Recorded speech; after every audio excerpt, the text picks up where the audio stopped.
It's enough, I think. It's enough, I think.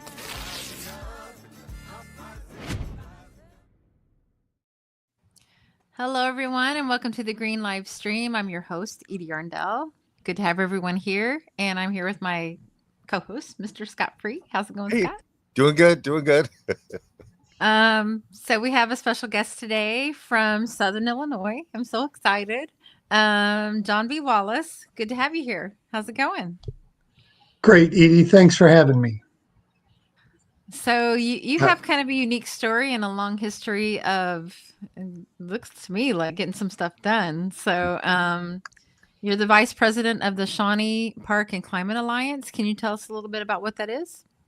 Yes, it's a relatively recent organization that was formed. We first started in 2022. But about a year ago, we became incorporated as a 501c3, not-for-profit organization. And our sole mission is to create from the Shawnee National Forest and possibly other public land, if in fact that is reasonable in Southern Illinois, to create the Shawnee National Park and Climate Preserve, which would be the first national park in Illinois and the first climate preserve in the country. Mhm. So The that's first what we're national hoping park for. in Illinois? That surprises me. Yeah, I'm surprised it hasn't happened really. Once I dove into this project and did all the research and really started learning about the Park Service and national parks. Now we do have some national park units. However, the national park itself is the highest, it's kind of the crown jewel of the National Park Service units. They manage lake shores, riverways. Let's see, what are some other cemeteries, battlefields, and of course they manage a number of national monuments, historical parks, and historic parks. There's a difference, but they also the two most important are national preserves and national parks. And that's what we're wanting to turn the Shawnee into, both a national park and preserve. Oh, wow. Wow. That So sounds like it's a great idea. So what will that do? What will that change if you're able to do that? How is it? Why do you think it's necessary? well, if I could have one of my slides on the screen. Number one. Yes, we'll start at the beginning. And that's a rendition of Garden of the Gods, of Camel Rock at Garden of the Gods, one of the most photographed landscapes in Illinois. Oh, And what I want to point out is really how Illinois has this place called the Shawnee that is unlike any other part of the state. And I want to point out some of the unique attributes that are found here, why we want to create this national park and climate preserve, and how we'd get that sort of thing done. So the first thing I want to do is let everyone know where the Shawnee is located. If we could have the next slide. If you take a look down in the bottom of that, Illinois is a long state. And down at the very bottom is a green splotch that kind of looks like a fox, a side view of a fox, if you don't have any of the highways and things like that in the way. But it is the largest single ownership of land in Illinois, and it's owned by you and I and every citizen in the U.S. It's a national forest currently. And what I'd like to do now is get the next slide and kind of zoom in on Southern Illinois and let people see, they might find some things familiar. One of the important concepts is the Shawnee is bordered specifically by the glaciated part of the state, number one, which is most familiar to when people think of Illinois. They mainly think of corn and soybeans and ag fields, and those are the fertile remains left from the glacial till that when the glaciers once covered most of the state of Illinois. They didn't make it. The glaciers didn't make it down to the Shawnee and to the 11 counties that make up the Shawnee National Forest. And then on the west side, it's bordered by the Mississippi River. One of the massive. One of the most massive rivers in the world. And on the east and south is the Ohio River. And they come together at the confluence in Cairo, which is one of the 10th most significant confluences in the world. We tend to forget about how special this place is in Illinois and in Southern Illinois. There's actually a state park right there in Cairo at the confluence of the two mighty rivers that's called Fort Defiance. Has an incredible amount of history in it.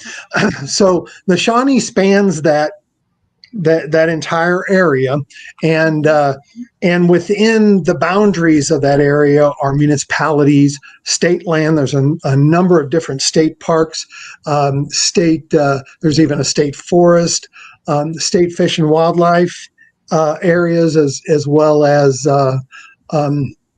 state natural areas, like the Cache River State Natural Area is a very well-known natural area, and we're very unique because we have a number of natural divisions all merging in this very small part of Illinois, and those include the Illinois Ozarks. So the Ozarks from Missouri creep over into the west side of Illinois. The Shawnee Hills, which makes up a good majority of the Shawnee National Forest. It's when you go to places where there's a big sandstone bluffs and things, that's part of the Shawnee Hills. The Ozarks is dominated by limestone, where you find like bluffs like in LaRue Pine Hills and such places.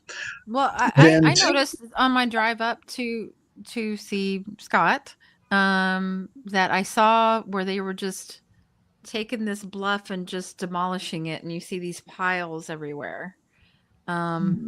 It disturbed me because that's a natural, beautiful thing sitting over there. It was some kind of bluff, but they had just clawed at it, and then they had all the stuff that they were taking from it. Remember where? I don't remember where exactly. Somewhere along the highway. Yeah. In middle of Illinois. Yeah. I was like, oh, that's just too bad. But I did want to ask if you can explain to our audience what a confluence is. I don't know if I know. And is that where the rivers come together? It is. And that's where two rivers meet. That's the confluence. And that is if folks haven't been to the confluence, I really encourage people to go there. It's amazing because the two rivers, they come together and they meet, and you can still, it takes the water tends not to mix together right away. It's real interesting. So you can actually see a difference in, one generally has more sediment than the other, depending on weather and whatnot. And so you can actually see a distinction. And, as people, we tend to, stick with like people. It's hard for us to, it's kind of those rivers. Oh, but they do eventually mix together and create the huge Mississippi River. But and you said that was by Cairo? Cairo. Yes, yep. It is. Okay. It is in the southern tip of Cairo, and so you drive through Cairo, and it's not Cairo. it's spelled like Cairo. Yep. In the same way that Vienna is spelled like Vienna. Vienna. But, we pronounce things differently down here. And Makanda is not Makanda. oh, okay. I found that out. Yeah. Oh yeah, you gotta, you right away identify yourself as not being a local by how you speak, of course. Yeah. But anyway, this Shawnee National Forest, we also have cypress swamps that are much more characteristic of Louisiana and Georgia in southern Illinois in this area, and that's called the coastal plain, which it's the ancient extent of the Gulf of Mexico, actually, and that reaches into the Shawnee. So we have these culminations of all these unique natural divisions all coming together, and that really makes the Shawnee worth protecting. And you mentioning the quarrying sounded like what you were looking at of bluffs. That is one thing that Illinoisans are really known for, and that is manipulating nature. And we've done a lot of manipulation to southern Illinois, but not nearly as much, or it hasn't lasted as long as the rest of the state, because we're not, these soils are not as rich as they are up north, and the land is not as, quote, usable as it is up north. We have a lot more steeper slopes where it's difficult to build structures on. We have a lot of wetlands where, that's problematic in and of itself. And then we don't have the good soils where it's very profitable to do a lot of agriculture down here. And as a result, a lot of this land was acquired by the government. And the Shawnee makes up over 290,000 acres, almost 300,000 acres. If we go to the next slide too, I've got a picture of a pretty overview of the Shawnee, I believe. Nice. Is it this one? And that is a photo of Bellsmith Springs, a part of Bellsmith Springs, what's called Hill Branch. And Bellsmith Springs is a national natural landmark. And we have 4 national natural landmarks in the Shawnee that were designated by the Park Service back in 1980 for their unique geological and natural features. And this is one of the 4 that we have. A very unique area, and it's worth protecting. And we need to, especially with what we know now about the climate emergency. It's past a crisis. We are in the emergency mode. Yeah. In 2018, and you can go to the next slide too if you like. In 2018, the United Nations Intergovernmental Panel on Climate Change came out with a report that made it very clear that if we don't take action now to start reversing the effects of climate change, take drastic action, not minimal action, not politically viable action, but drastic action by 2030, and reduce the amount of carbon that we have in the atmosphere, we are going to experience life is not going to be on Earth, is not going to be as we know it. Right. I mean, and that's, we're looking at in 4.5 years now, folks. It's, and we've squandered every opportunity. We've watched as the Republicans and the Democrats just continue to make little gestures, but really don't actually do what needs to be done. Right. And one of the things that we've since learned, and research has been an extensive amount of research is starting to happen. Scientific research takes so much longer than exploitation. We can exploit the natural world so much faster than we can actually learn about it and figure it out. Well, of course, we're never going to figure it all out, but we can do quite a bit to help us. And one of the things, though, that we've learned is how important trees are, and not just trees, but forests, and especially large forests with large trees, and other vegetation are at capturing carbon, atmospheric carbon. So what's so important about the climate emergency is we need to, I almost called it the climate crisis. We need to reduce, eliminate our dependence on fossil fuels. We have to start doing that, but even if we stopped dumping carbon into the atmosphere today, which is carbon is the most potent greenhouse gas. It's the one that we have the most. There's a couple of others out there, but carbon is the real problem.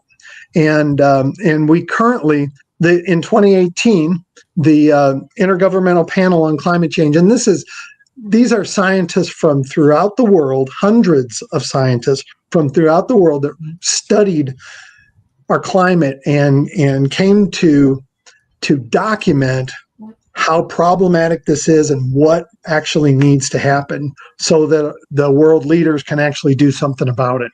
And unfortunately, they, again, as I mentioned, they squandered a number of opportunities. But we are the parts per million of carbon right now needs to be at 150 parts per million or less to stop this 2 degree. I mean, we're almost there, folks. It's really sad. This 2 degrees Celsius increase in global temperatures. It doesn't sound like much, but again, it's Celsius, so it's about 2.3 or 2.5 degrees in every degree Celsius, 2 degrees Fahrenheit. But the impacts that it has on weather patterns is just phenomenal, and we keep seeing these drastic weather patterns, and anybody that owns a home right now can see how home insurance is just skyrocketing, and that's it. It's climate change, and we tend to think that we're pretty insulated here from climate change, and in many ways we are. The eastern deciduous forest actually are much cooler than the western part of the U.S. And it's been determined that we're about 4.5 to 5 degrees cooler, and the reason is we have more forests. We have these deciduous forests, and we don't. I should clarify it. We have more deciduous forests, and deciduous forests are those trees that have broad leaves. Oaks and hickories and maples and beech and tulip, poplar and things like that. Those, the western forests tend to be coniferous, needled evergreen. Like cedars and pines and spruce and that sort of thing. Yeah, and I think people don't understand that it's only, some people think it's only, it's just a couple of degrees. What's the big deal? But maybe you could talk to that a little bit. Sorry if I interrupted your train of thought there. No. It's what the big deal is and the ice caps are melting. Those tend to really kind of buffer our climates. As they melt, the ocean levels rise, but I thought surely there's not that much ice that's going to cause the levels to rise drastically. But what people don't realize is as the oceans warm, they expand. And that expansion is really creating crises and more hurricanes that are so much more damaging than they've been in the past.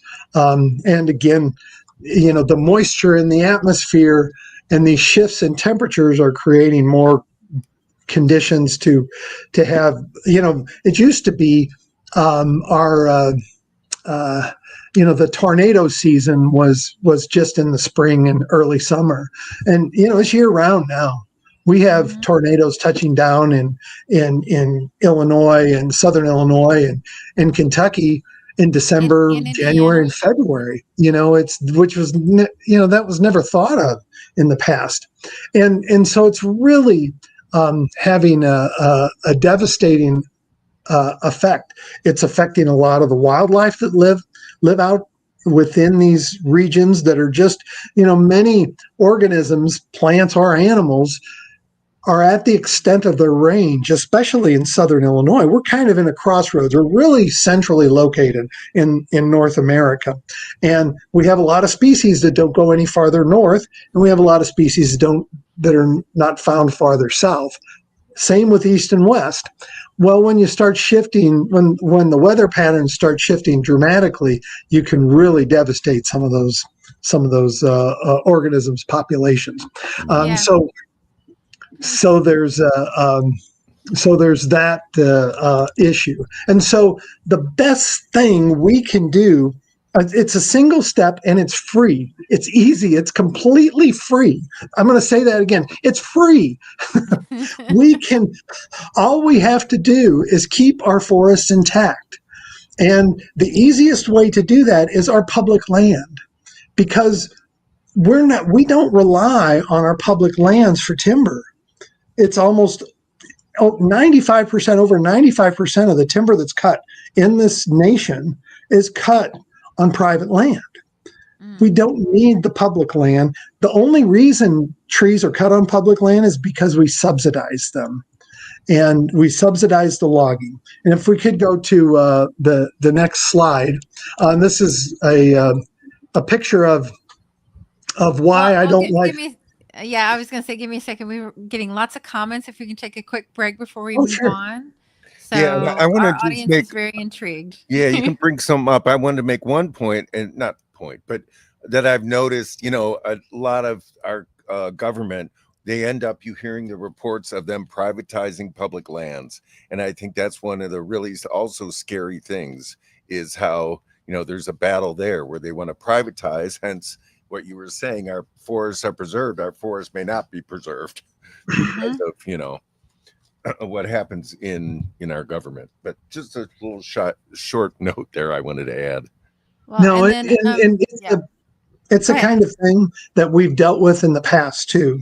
Those of you that are old enough to remember, the Reagan administration tried to sell off our public lands. Fortunately, from what I understand, that's been removed from the big bad bill, the big bogus. Because I heard about it happening. Okay, you got removed from that. That kind of leads me to this comment that one of our regulars here, Mr. Brian Grigsby, what's up? Trump will develop these parks if given a chance. Maybe great land bills. Yes, great. Yeah. Oh yeah, there's no doubt that is always a battle, and it's good to hear that news that hopefully it is taken out of the bill. I mean, I know now it's back to the House, and that was my response. We can't let him. Yeah. Right. And it's, I'm not, I don't want to make light of it because it's a problem, but usually our public lands, most of us, people are willing to fight for their public land. And throughout history it's happened. And I'm trying to think of the senator that was championing it. But he's a senator from out west of this selling the public lands, and he took it out. He was just pummeled by opposition. Good. So I mean, that doesn't mean we should lighten up. We can't. I don't care. No, I think, John, what you spoke to earlier is the even bigger problem, is that the Democrats and Republicans, they play this theater game of bad cop, good cop. And the thing is, okay, so the Republicans, their stage is to deny climate change. And therefore that gives space for the Democrats to not deny climate change. And that's the battle, instead of actually doing something about it. So, exactly. That it's theater, but the end result is we get nothing done. And you're right. It is, we are in climate catastrophe. And I want to also mention, like I was second here, that you talked a lot about the rivers, and I think we kind of learned. I mean, I'm not a climate expert, but it seems to me we learned in 2024 that now that rivers are killers, and I don't mean because of themselves, but they turn into killers, and because the hurricanes have such added moisture to them now that in North Carolina, that massive flood that happened at the same time as a rainstorm, and those rivers, I mean, they wiped out buildings. I mean, it just now we see the danger. That's a brand new danger, and at least that the public recognizes now, is even right people who thought they were going to escape it in their mountainous areas. No, climate change is hitting you. Yeah. Well, that and Joe's here. What's up, Joe? Wildfire season is year round too. Right. Now. That was another note I had. You're right. And this is a fairly new commenter. I don't remember if I've ever seen David Nickel. Okay, but David. Welcome. Hey. Not just cooler, wetter, and I've noticed this year that it seems to rain all the time. Right. And then all of a sudden it'll stop. So. And I can remember when, all of us are the age when it was a huge deal. If there were 10 inches of rain in a storm, I mean, it would have been this massive story. Now that's normal. That's like, you see those stats at least once a week of 10 inches of rain. It's a normal thing now. So, yeah. Go ahead. Oh, go ahead. I was going to say, is that the Senator, Orrin Hatch? It is not. Oh, okay. I think it's, I think it may be one out of Oregon or Washington. It's a short name. It's escaped me right now, but that's okay.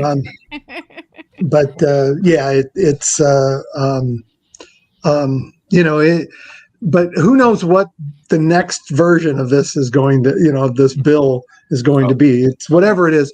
It's going to be terrible. I guarantee you. Yeah. Well, we can move on to the next slide if you like. Yeah, if we could. Did we have slide 6 already? I can't remember. So, no, okay.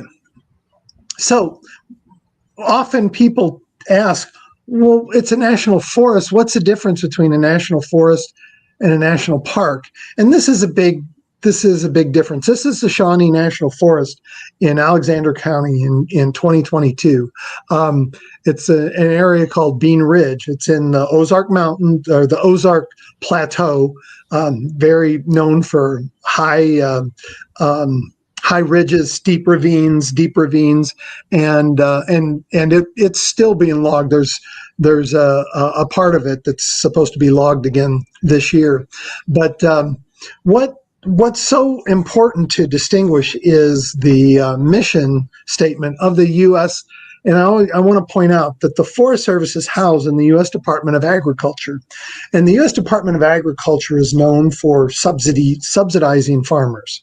That's just pretty much, the farm bill is chock full of subsidies for all these different entities. Well, it's also subsidizes, which if it really served the landowner, the tree farmer, because we do need trees, we need wood, and if it really truly did help the tree farmer, it would go to those people growing the trees. Instead, however, a good portion of it goes to the Forest Service to subsidize the timber industry. Oh. And when trees are logged on public land, and I say this really, I want to be really clear, there has not been one piece of timber ever removed off the Shawnee National Forest that was sold at or above cost. So every logging operation that has ever taken place on the Shawnee loses money. And whose money is that? It's yours and mine. It's a money losing enterprise. And the Forest Service is being housed in the Department of Agriculture. That's a mindset that they can't escape. Their mission for the Forest Service is to sustain the health, diversity, and productivity of the nation's forests and grasslands to meet the needs of present and future generations. Now it's compared to the National Park Service, which is in the Department of Interior. The mission of the National Park Service is to preserve unimpaired the natural and cultural resources and values of the national park system for the enjoyment, education, and inspiration of this and future generations. There you go. Now, there's nothing better, and ever since COVID, we have our public lands have been just pummeled by people for good reason, for good cause. We rely on space. We rely on the natural world to, for spiritual enhancement, for just recreation, for hunting, fishing, bird watching, hiking, backpacking, on and on, boating. Without the natural world, these things would not nearly be as fun. And recreation and education and inspiration are things that are important. That's a good service to the American people. Subsidizing one part of an industry, it does serve some people, but it's a limited number that it serves, and that's really the distinct difference between why we're calling for this and for this for everyone. Right. Well, and it's the national parks have been called the best idea, America's best idea. What we're using is the Shawnee National Park and Climate Preserve is Illinois' best idea. So we're moving forward with that, and now with climate change, and I've been involved in this in fighting resource extraction and exploitation of the Shawnee for now 36 years. Wow.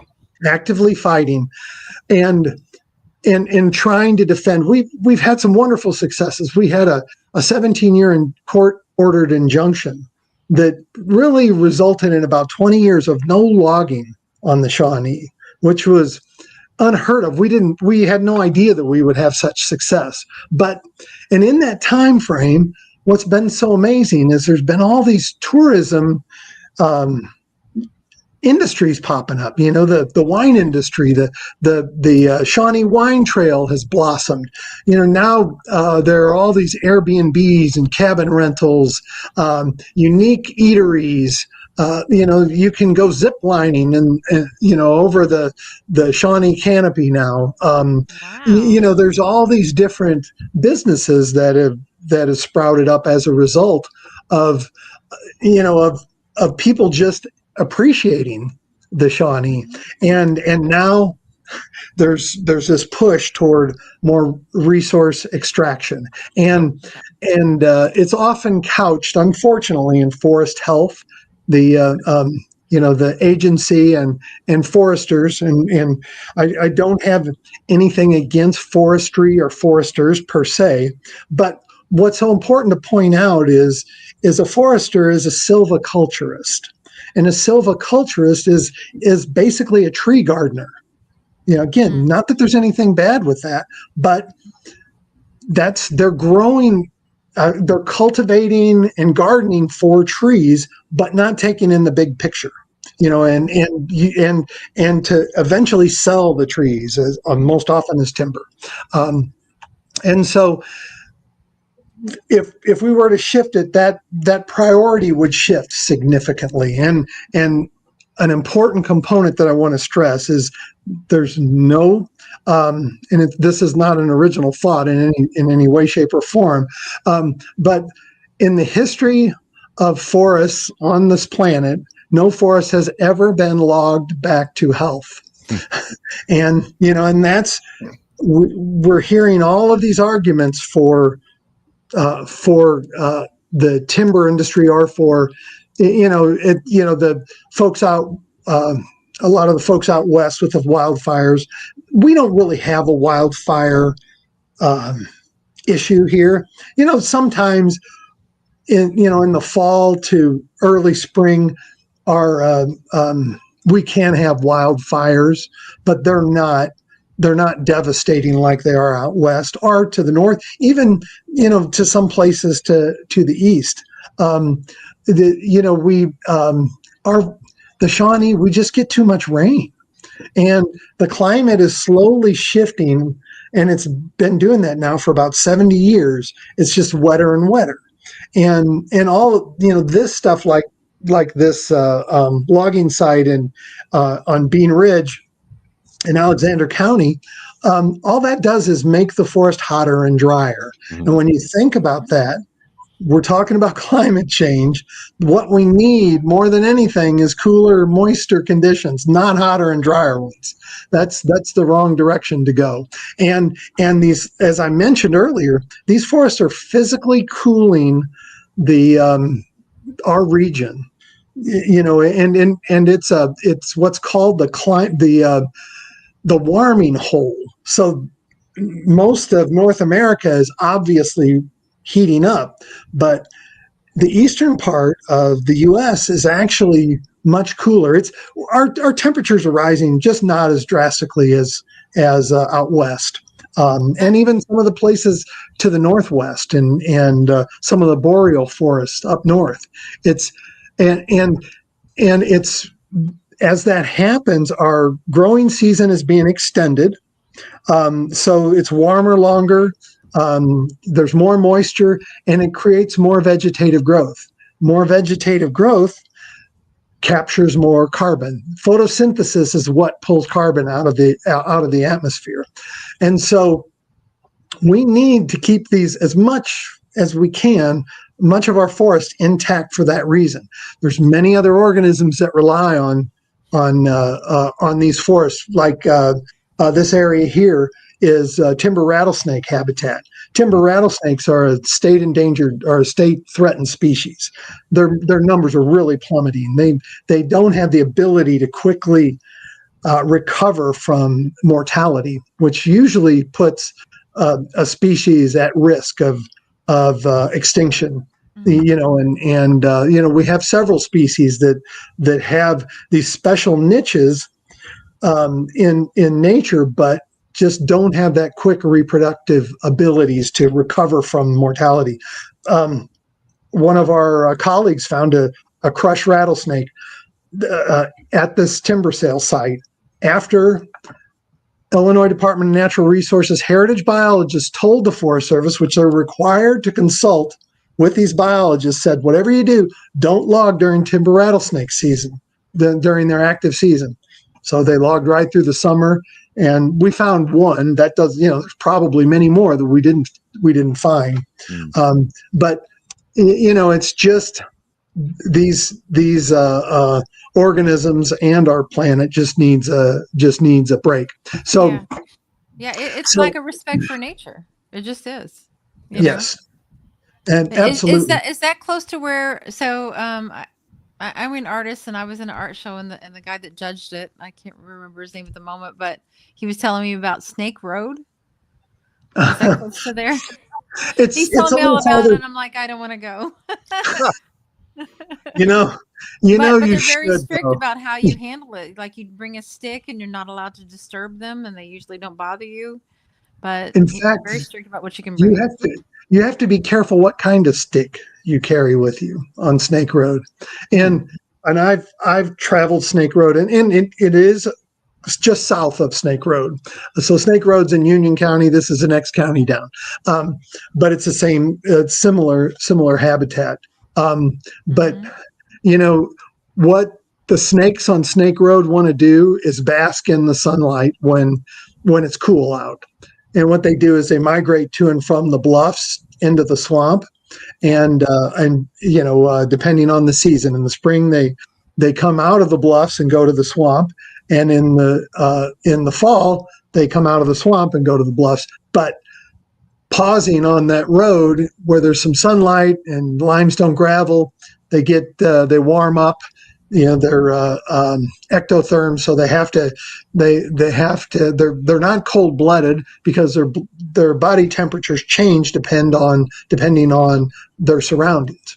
And so when they warm up, they can move more freely and actively continue their migration. That's you should try it, Edie. It's a unique. It's the only road so far in the world that's been. Okay, all right, deal. It's a deal. But it's the only road, and it. I mean, you'll see birds this time of year, but the snakes are already in the swamp now. It's too warm for them. They want to go where it's cooler. But it's the only road in the world that's closed for snake and amphibian migration. There's reptile and amphibian migration.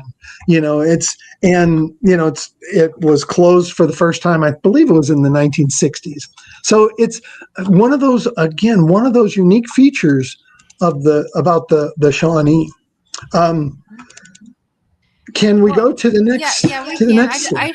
I shared the article from St. Louis, PR.org, St. Louis on the Air, about Shawnee Showdown, details how activists stopped the clear cutting of an Illinois forest. I put that in the chat. Just wanted people for you to know that. I shared Every that. now and then, that film was made in 2021, and every now and then by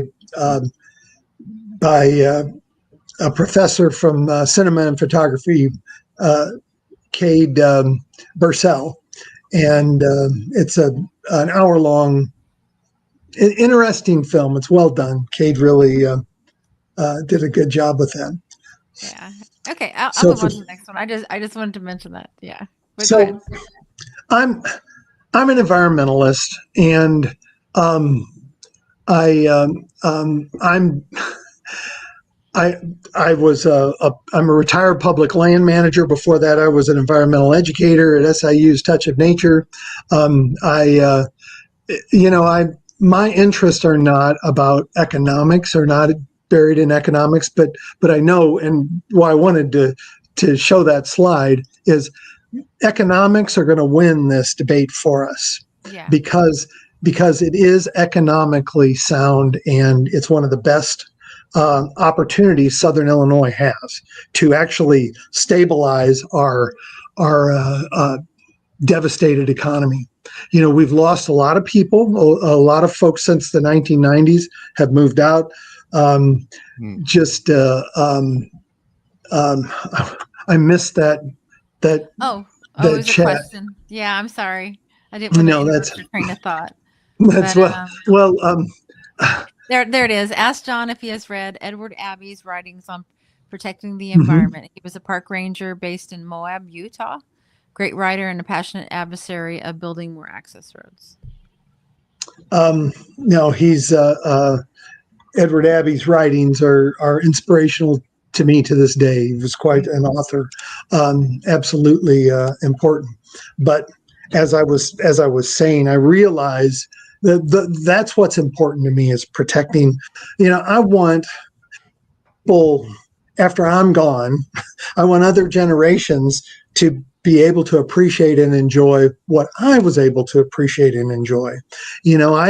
I'm hoping that I can leave something behind, and that's why I do what I do. But the fact is, I've been fighting the Forest Service, again, 36 years, and exploitation on different levels of our natural resources, and being on the defensive. And I realize that this is one that is a positive perspective. This is something that is politically doable, that people could rally behind, both environmentally and economically. And what I wanted to point out, and I don't know if everyone can see all these figures or not, but Illinois, these are our neighboring states, and how much spending comes from National Park Service visitors. And Illinois is down at the bottom. We are somewhere in the neighborhood of about, I think it's $13 million a year. This is 2020. We've got more recent data, but the Trump administration, 2024 was a banner year for national park visitors and spending, and because of the strategy of his administration, he made the Park Service take all that information down so that people wouldn't miss these parks if they start selling them off. But at any rate, that's another issue. But even Iowa, so this is how much spending, and the Shawnee National Forest, I believe, currently generates around around $10 million, $12 million a year, which is, it's worth recognizing that, but compared to states with national parks, Iowa doesn't have a national park, and even Wisconsin doesn't have a national park. But Kentucky and Indiana and Missouri do. And look at the spending. And so, we could easily improve economics, and it's sustainable. This isn't, resource extraction is not sustainable. Mining, drilling, logging, we can strip out those natural resources so much faster than they'll ever recover. And we can, if we keep the resources in place, we can actually keep that money coming back, and build sustainable economies, not just growth economies, until they plummet. But yeah, that Kentucky is I believe it's over $100 million a year, and that's almost 10 times what Illinois gets, because Kentucky has Mammoth Cave National Park. Yeah. Indiana has Indiana Dunes National Park. Yep. And I've been to Mammoth Caves. Edie, I have to say, this sounds like an issue that you might bring up in your campaign for lieutenant governor in Illinois in 2026. I mean, it's perfect. And that's exactly why I wanted to talk to him. I want to know what people care about here in Illinois. Right. And who is fighting for what. And I thought this was a perfect opportunity to talk about this. I know my neighbors love to go hunt and fish. They go out to the lake all the time. I'm more of an indoor girl because bugs seem to bite me everywhere I go, and I'm kind of allergic. But I do appreciate them. I enjoy nature. I'm an artist. I paint nature, so I'm more of the visually appreciative. So, but I love John's point that in terms of money making opportunity, in terms of running for office and wanting, where's our Illinois income coming from?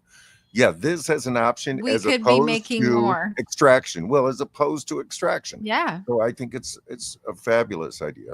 Absolutely. Yeah, it's kind of a twofold good thing. But Hazel asked how it makes money. And that's a really good point, because people that are familiar with visiting national parks, a number of national parks charge entry fees.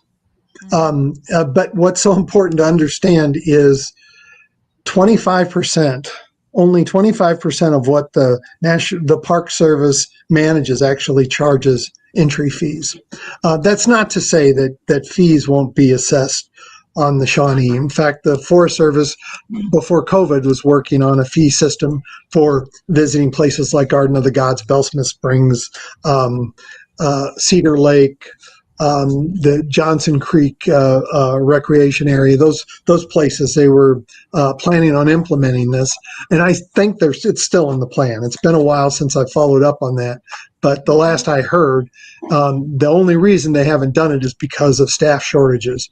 Now that the Trump administration and DOJ has eliminated so many government employees, that's probably going to fall back again too. But the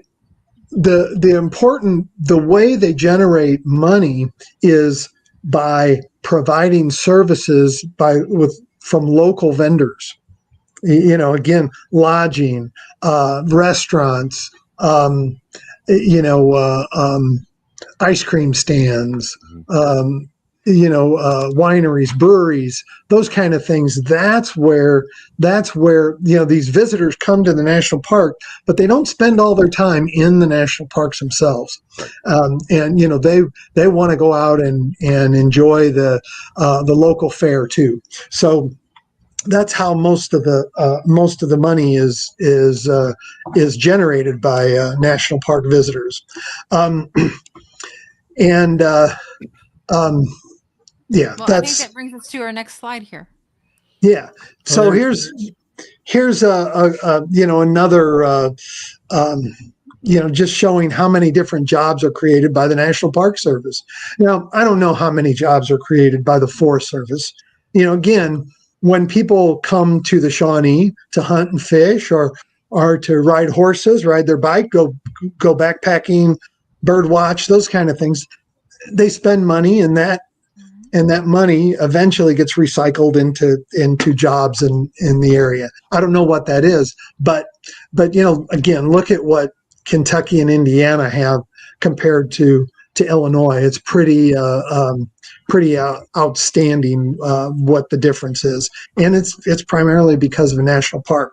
Now, I want to clarify that we're proposing, and this is just an initiative. We are in the idea stage. And Edie, we would love to have the Green Party and endorse our initiative. We do have a proposal for people to sign on that I'd be happy to share with you. But Absolutely. But national preserves, national parks are unique. There's only 63 national parks in the country. Again, there's many different national Park Service units like memorials. I believe Lincoln's Home is a memorial in Springfield. Emmett and Mabley Till is a historic park, I believe, or maybe it's a monument, national monument. The home and I think the church where his funeral was held. There's a number of sites, but the big draw, what really draws people, are national parks. There's only 63 in the country. Only 13 of them are found east of the Mississippi River. But we're proposing to create a national park and preserve. And what we're envisioning is about 10% of the Shawnee being a national park and the 90% being a national preserve, because preserves allow for more flexibility of management. Most national parks don't have aren't open to hunting. Camping is allowed in national parks, but they, in many places on the Shawnee, you can camp where there's no, you can just set up a tent. In a lot of the places, you don't have to make a reservation. You don't have to be restricted to a campsite kind of thing. If you don't mind, kind of roughing it, you can do that sort of thing in national preserves. You can collect firewood. You can't do those things, generally speaking, in national parks. They have specific restrictions, and what our idea is taking places like Garden of the Gods, Bellsmith Springs, LaRue Pine Hills, places that are recreation areas and natural areas, research natural areas that already have restrictions in place for usage, and turning those, making those the preserve. I'm sorry, the opposite. Those would be the national park. And the majority of the Shawnee would be a preserve, so that people can still hunt and fish, collect herbs, camp off trail and things like that without, making a reservation. So that flexibility is still built into it. Our model is the most recent national park that was designated in 2020, December of 2020, which is a New River Gorge in West Virginia. And that's precisely, it's 72,000 acres, and about 7,000 acres is national park, and the rest is a national preserve. So, again, horseback riding, mountain biking, although mountain biking and horseback riding is permitted in national parks. It's not, in fact, Mammoth Cave is known for its mountain biking trails and horseback riding trails and that sort of thing. But to have it have that be flexible. But the big difference between a national preserve and what we're calling a climate preserve is there will be no resource extraction. Some climate preserves have resource extraction. Mainly it's oil and gas drilling more than anything. But because of the climate, we're not going to have resource extraction on the Shawnee, and and of course resource extraction contributes more to climate change than just about anything. So that would be an important wise move. So that's a big distinction. And this slide has 289,000 acres for the Shawnee. This is an aerial view from a drone, actually, above Belsma Springs National Natural Landmark in Pope County. I just want to say our viewers are really agreeing with you very much so. Yeah. Hazel I'm glad. And Jacob. Yeah. Yeah, I was going to ask, definition of climate preserve, and now I see that, and that's perfect. Is just to not allow extraction. That's the most important thing. Right, and that's not to say that trees can't be cut for safety reasons, or you don't want a dead tree staying over, leaning over a heavily used recreation area, things like that. But and it will allow for management of natural areas. The Park Service is actually really well known for their management perspectives that don't involve resource extraction. And this is a picture of this. This is in LaRue Pine Hills. This is above that Snake Road, and at a sunset a little while back. This is Inspiration Point, and so we're encouraging as many people to communicate this initiative to others. We've got a website. I've got contact information. I believe that should be the next slide. Okay. If you're interested in getting involved, please check out our website at Shawnee National Park, ShawneeNTLPark.org. And I can be reached at forestally1@gmail.com. My phone number is there. We have communicated to all our federal lawmakers for this region, both our senators and our congressmen. And I think the big issue right now is they want to know that their constituents support this sort of thing. And so we're asking people to sign on so that we can, we have a petition right now, and I think we're in the neighborhood of about 4,000 signatures, people supporting it. But it's more powerful if we get businesses, if we get organizations, if we get political parties, if we get candidates. The more support we get, the better our chances are, because this will take an act of Congress. So it's not going to be easy. And I know I've had people say, with the Trump administration, you're sunk. Well, it's not what I want. I did not want to see Trump in the White House. Donald Trump. That does not help the natural world in any way, shape, or form. No. But the fact is, Trump signed into law our last 4 national parks. Wow. Interesting. Interesting.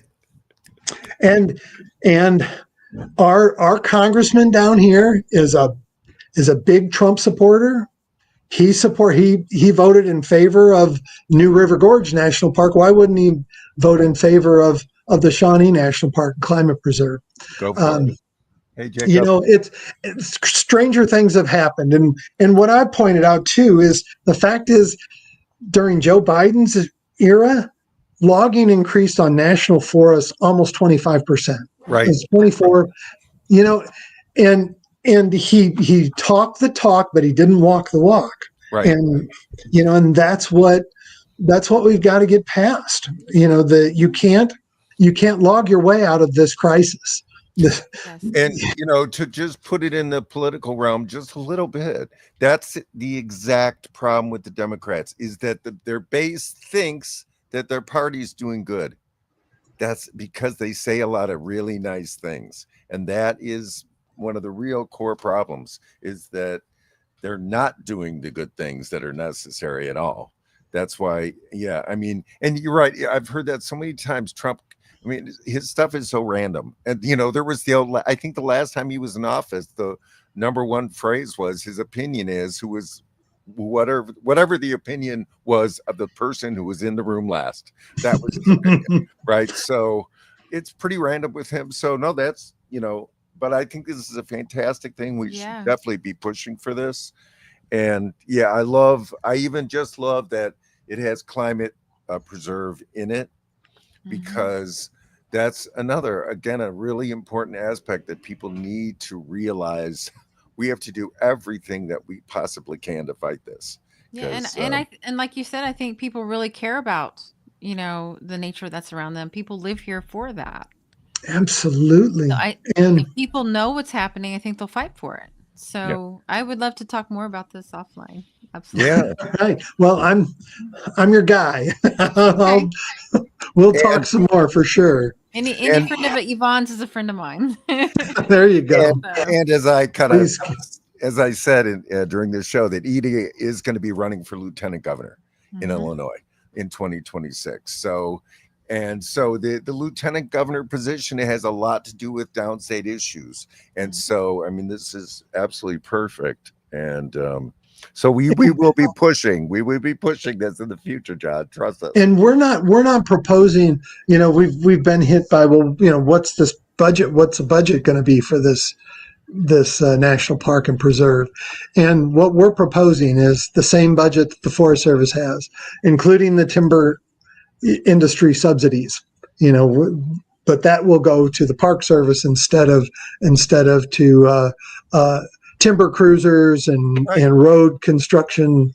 The Forest Service maintains the most extensive road system in the world, and most of it so they can take out timber. Exactly. It's extractive, right? It's extractive. Yeah. Right. You have to consider everything. I mean, there's a balance there for a reason. Yep. Correct. Like we may not like one little animal, but it serves a purpose. Like you're a little scared of snakes or spiders, but they do their jobs, right? Without them, it would hurt all of us. Right. Yeah. Even ticks. Oh, okay. I didn't realize they had a purpose. They do. Well, maybe parasites. you can explain what ticks and mosquitoes do. We'll save that for another episode. Yeah. Maybe I won't be co-hosting that one. Maybe I'll. Part two. Okay. Well, I think this has been fantastic, and look at you stayed on time, even though we interrupted a few times. But people responded very well, and yes, that's what Green Party is, And we're back. We are going to be talking about this and fighting for this. I am 100% sure. So I'd like to see your proposal, and we'll talk about it offline and see what we can do. Yes, it's encouraging because the Green Party has some great history, especially in Southern Illinois. Yes. This is, I can see this year, this upcoming election as being one of those years. And what's so important, it's sometimes we don't always have to have the majority to make significant inroads into political change, and that's really what needs to happen. And but when you can make enough noise that people hear you, that's really the key to good democracy. I always say that whenever there's a decision by the Supreme Court or an appellate court, and there's a dissenting opinion, those opinions are so important because they become building blocks for that, for change.